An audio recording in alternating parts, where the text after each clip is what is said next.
સાવલી તાલુકામાં ખેડૂતો માટે મહત્વપૂર્ણ માનવામાં આવતી પ્રધાનમંત્રી કિસાન સન્માન નિધિ યોજનાને લઈને પીએમ કિસાન ઉત્સવ દિવસની ઉજવણી કરવામાં આવી હતી।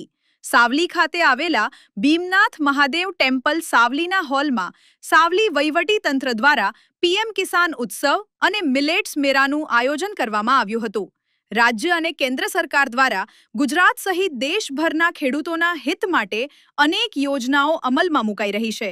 તે જ અંતર્ગત આ કાર્યક્રમમાં ખેડૂતોને વિવિધ કૃષિ યોજનાઓ અંગે માહિતી આપવામાં આવી હતી।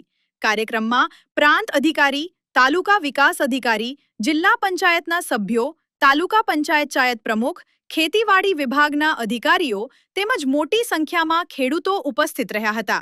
આ પ્રસંગે નરેન્દ્ર મોદી દ્વારા આસામમાંથી વર્ચ્યુઅલ માધ્યમથી પીએમ કિસાન સન્માન યોજનાના 22મા હપ્તાની રકમ ડીબીટી મારફતે ખેડૂતોના ખાતામાં જમા કરાવવાના કાર્યક્રમનું જીવંત પ્રસારણ પણ પ્રદર્શિત કરવામાં આવ્યું હતું। આજ રોજ સાવલી ભીમનાથ મહાદેવ મંદિર ખાતે રાજ્ય સરકારશ્રી અને ભારત સરકારશ્રી દ્વારા પીએમ કિસાન સન્માન નિધિ અંતર્ગત પીએમ કિસાન દિવસ ઉજવણી અંતર્ગત આજે રાજ્યના અને ભારત સરકારના આપણા સાવલી તાલુકાના કુલ જે ખેડૂતો છે એમને સીધો ડાયરેક્ટ ડીબીટી મારફત બેનિફિટ આપવાનો માનનીય વડાપ્રધાનશ્રીના હસ્તક આસામથી પ્રોગ્રામ છે, જે લાઈવ નિહાળવા માટે આજનું આયોજન કરવામાં આવેલ છે।